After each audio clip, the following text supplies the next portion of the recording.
विद्वान साथी बहुत सारे आपके प्रश्न हैं एडिशनल मैटर को लेकर के, क्योंकि बहुत सारे विद्वान साथियों की स्कोर बहुत अच्छी अब की बार बन रहे हैं इसमें जो ताज़ा आपने एग्जाम दिया है।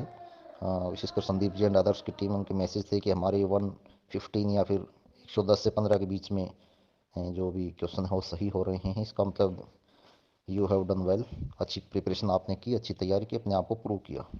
आगे की प्रोसेस के रिगार्डिंग बहुत सारे लोग चिंतित नज़र आ रहे हैं। वैसे तो ऑलरेडी प्रकरण चल रहा है, चिंता जैसी कोई बात नहीं है, लेकिन जो अब ताज़ा अपडेट आई है, जो उभर करके प्रकरण अपने आप में वास्तविक स्टेज पे पहुंचा है, उसके रिगार्डिंग आप साथियों के काफ़ी प्रश्न थे कि जो 3 मार्च को हियरिंग हुई है उसके बाद, तो इसमें क्योंकि कोई भी एसएलपी ऑनरेबल सुप्रीम कोर्ट में जाती है तो 2 स्टेज उसकी होती हैं कि या तो SLP means special leave petition, या तो उसको ग्रांट किया जाता है या उसी स्टेज पे खारिज हो जाती है। तो यहाँ पे लीव ग्रांटेड हो गई है, यानी कि सभी जो मैटर हैं वो एक जगह कंबाइन मानते हुए और मुख्य प्रकरण के तौर पे इसमें लीव ग्रांटेड करते हुए जो कानूनी बिंदु एसएलपी में लाए गए थे उनको कहीं ना कहीं माननीय कोर्ट ने प्राइमरी तौर पे मान्य कर दिया है।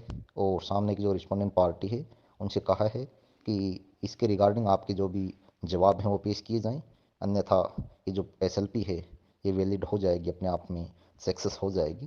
तो पूरी तरीके से अब मैदान सजा है। इतने दिन तक एसएलपी में लीव ग्रांट करवाना ही अपने आप में एक चैलेंज बना हुआ था, और आखिरकार ये चैलेंज पार हुआ है। अब सामने वाली पार्टी को अपने जवाब पेश करने, साथ साथ जो भी अदर पार्टी जो इसमें आई हैं अलग अलग मैटर को लेकर के, तो उक्त प्रकरण में भी उनको भी एक तरीके से यहाँ इजाज़त मिल गई है, यानी कि उनका प्रकरण भी अब समानांतर तौर पे सुना जाएगा। और इस पूरे मामले में जो एक तरीके से अन्य लोगों के द्वारा या अलग अलग प्रकरण को लेकर के जितने भी आईए फाइल हुई थी, मतलब एक वादकालीन आवेदन जिसको हम बोलते हैं, या लीगल तौर पे यदि उसको अंग्रेजी में आप डिफाइन करोगे, वादकालीन जो आवेदन है उस मामले में इंटरलॉकटरी एप्लीकेशन जिसको बोलते हैं आईए को, वो भी सामान्य तौर पे यहाँ कोर्ट ने सबको समान प्रकरण मानते हुए विचार के लिए कंसिडर कर लिया है। उनके ऊपर भी सभी जो पार्टियाँ वाद लेकर आई हैं उनको भी समय मिलेगा और अपना अपना जवाब वो भी दाखिल करेंगी। और साथ में जो रिस्पोंडेंट पार्टी हैं उनको भी एक लिमिटेड तौर पे लिमिटेड पेज का एक सारगर्भित जवाब पेश करना पड़ेगा, जिससे जो कानूनी बिंदु स्थापित हुआ है प्राइमरी तौर पे उसके पक्ष में या विपक्ष में दोनों ही पार्टीज़ को नोटिस हुआ है कि एक टाइम फ्रेम के अंदर वो इसका जवाब सबमिट करेंगे, एक तरीके से रिजमाइंडर के रूप में, और अपने अपनी बातों को दोनों तरफ से साबित करने का प्रयास किया जाएगा। वास्तविक हियरिंग की स्टेज अब इसकी आ गई है और पूरी तरीके से प्रकरण को अब आमने सामने क्रॉसिंग तौर पे इसको सुना जाएगा डिटेल में।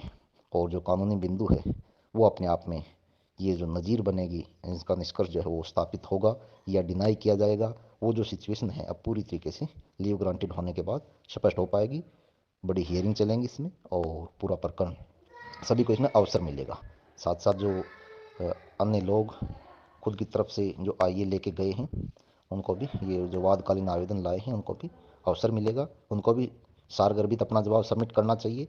और जवाब सबमिट होने के बाद प्रत्येक की कॉपी आमने सामने की पार्टीज को मिलेंगी, उसके ऊपर फिर वो अपना जो ओरली आर्गूमेंट होगा उसमें अपने बिंदुओं को रखेंगे। और यदि चाहेंगे तो अलग से रिटर्न सबमिशन के लिए उनको रिजमाइंडर पेश करने का अलग से भी टाइम मिलेगा। तो एक तरीके से आपका प्रकरण आगे बढ़ा है। बहुत सारे साथी जो नए अपने जो रीट 23 वाले भी, जिनके भी ज़्यादातर मैसेज आ रहे हैं, हम भी लगातार, क्योंकि एक नेतृत्व की ज़रूरत पड़ती है और जयपुर टीम में संदीप जी को हमने जिम्मेदारी दी हुई है कि वो सभी उनके संपर्क में रहें एक शुद्ध मानसिकता के साथ। एक सामूहिक टीम यदि चाहेगी कि उनको भी अपनी तरफ से एक आईए पेश करना वहाँ पे इसमें हिस्सेदारी करनी चाहिए, तो उनको भी अवसर मिलेगा। और वो नहीं चाह रहे हैं कि ऑलरेडी मैटर चल रहा है इसी से काम निकल जाएगा, तो उनकी थिंकिंग है। कोई किसी के ऊपर किसी प्रकार का कोई भी दबाव नहीं है, जो संघर्ष करना चाहें कर सकते हैं, ना करें तो कोई बात नहीं। ऑनरेबल हाई कोर्ट ने ऑलरेडी उनको रिलीफ दी हुई है। और यदि ये समझें कि हमारे बिंदु कुछ नए हैं, अलग से एग्ज़ाम में आपने सब्जेक्ट विशेष का एग्ज़ाम दिया है, उसके बाद आप मेरिट में फ़ाइट करने की पोजीशन में हो, इसके अलावा आपके पास अलग अलग यूनिवर्सिटीज़ की ये प्रूव करने के भी आपके पास ऑलरेडी साधन हैं कि ये डिग्री कहीं 1 साल की हो रही है, कुछ यूनिवर्सिटियाँ 2 साल में करवा रही हैं आफ्टर ग्रेजुएशन, कुछ यूनिवर्सिटी 3 साल में भी करवा रही हैं। और जो कंपोनेंट्स हैं उनके अलग अलग मार्क्स डिवाइडेशन हैं सेम हैं। और इसके अलावा ऑलरेडी जब ये विज्ञप्ति में मेंशन रहा है तो एक तरीके से रूल अपने आप में स्थापित है। और एक बार एडवर्टाइजमेंट में आने के बाद उसको चेंज करना जहाँ तक है कोर्ट का हस्तक्षेप करता है, नहीं करना चाहिए। फिर भी चाहेंगे तो निश्चित तौर पे आपका इसमें सहयोग किया जाएगा। पहले भी किया गया है जब आप आए हो सात्विक मानसिकता के साथ, पूरी यूनिटी और एक पारदर्शी तरीके से आगे बढ़े हो तो न्याय मिला है।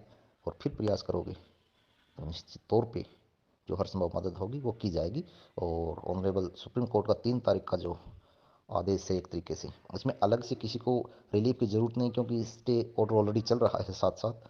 तो अलग से रिलीफ की बजाय कॉमन तौर पे रिलीफ मिली है और सभी को अपने अपने रिटर्न जवाब पेश करने का अवसर मिल गया है यहाँ पे। और जो एसएलपी के जो कानूनी बिंदु थे जिनके बिहाफ पे एसएलपी लाई गई थी उनको प्राइम फेसिया या शुरुआती तौर पे लीव ग्रांट हो गई है।